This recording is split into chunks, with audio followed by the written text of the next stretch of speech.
everybody out there in CCM world. Hey, I got a video series. I just got off the phone with Rod a few minutes ago at CCM, and you know, we all in the pump world, we tend to be, you know, pump first, you know, technology marker second. You know, we don't care what you're shooting as long as you don't, you know, every time you pull the trigger it doesn't fire. You know, if you have to pump it, it's a pump, you know, for the most part. Yeah, there's stock class, yeah, there's modified stock class, yeah, there's a lot of other things, but what we care about is growing more pumpers, you know.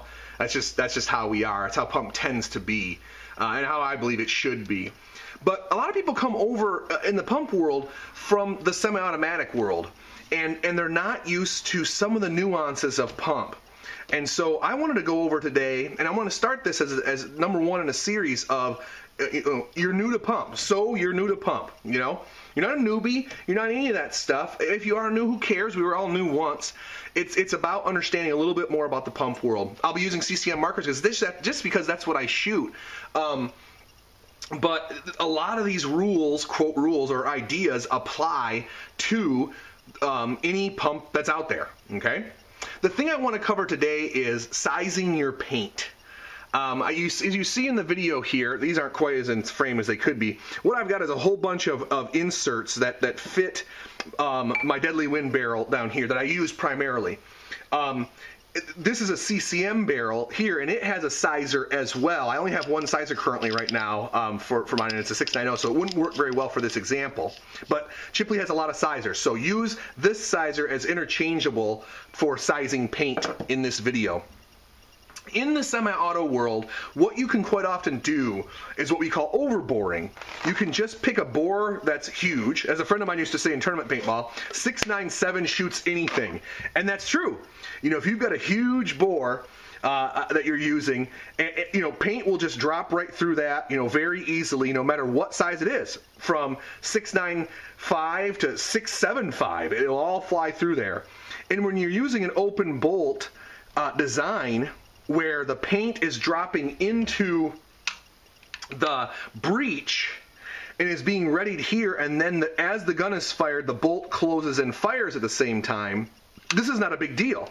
All you need is that paint to be held in by the detents until it's fired.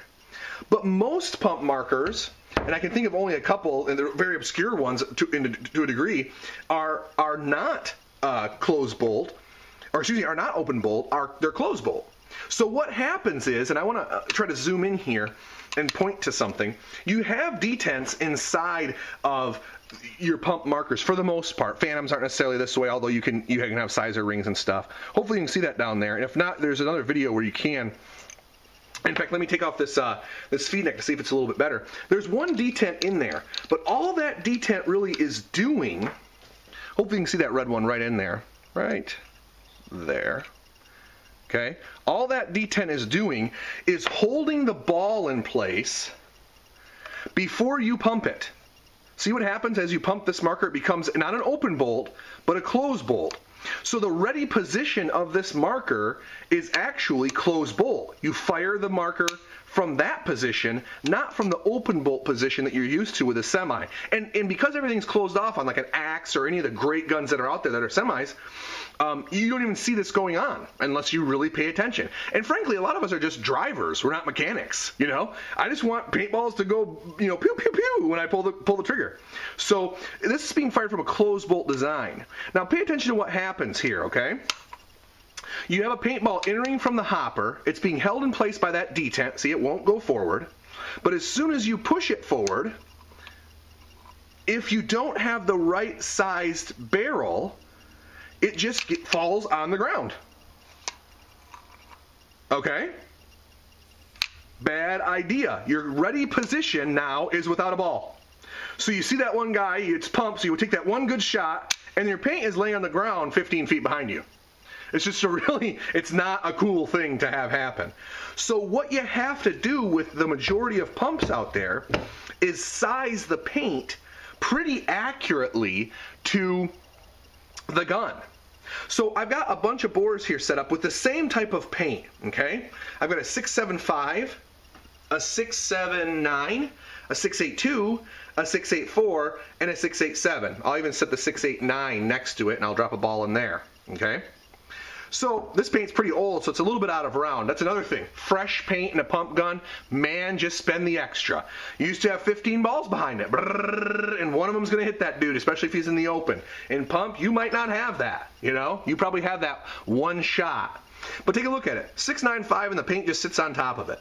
679 here, so that was 675. 679 here, it goes a little bit down in. 682, a little bit more. 684, we're getting closer. 687 is kind of our winner here. It's falling down the barrel, but not coming out. Okay? 689 might not be a bad idea either. That's a little oversized. That one might roll out. Let's test that again. That's going to hold. Okay? So you're going to want to size your paint in this area. Let's look at what happens when we go way up to 697. Like I said, it just falls through. Your paint's on the ground behind you. What happens when we go down to 675? Look, see how I have to force that paint through?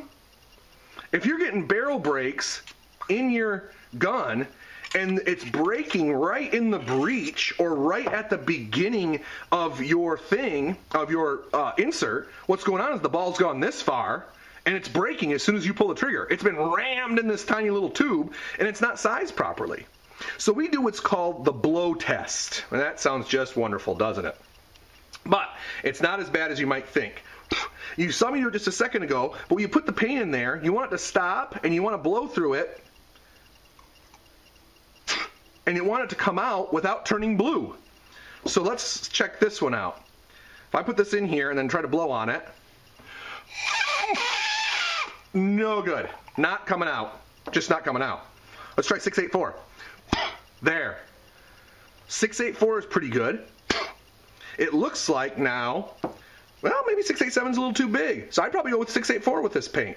Now I know, and let me put this in the gun here and show you how this works.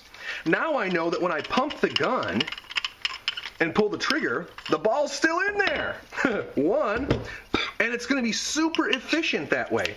You know, pumps, man, they're all about the efficiency, especially this T2 series. It's like 40% more efficient than the Series 6s were. This gun, you know, you can shoot all day in a 45-45.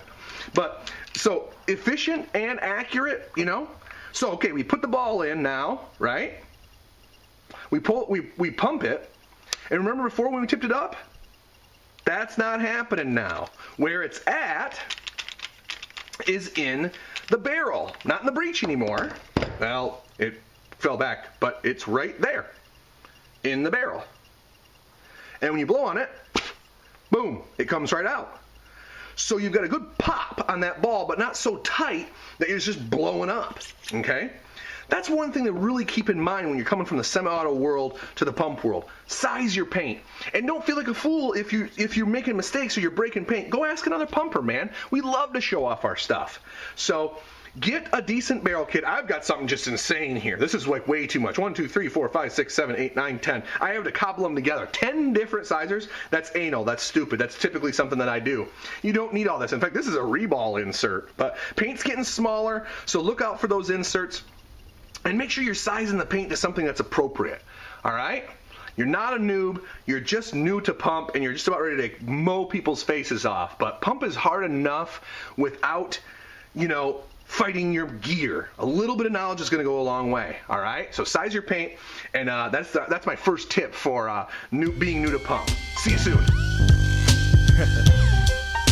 It makes me wonder.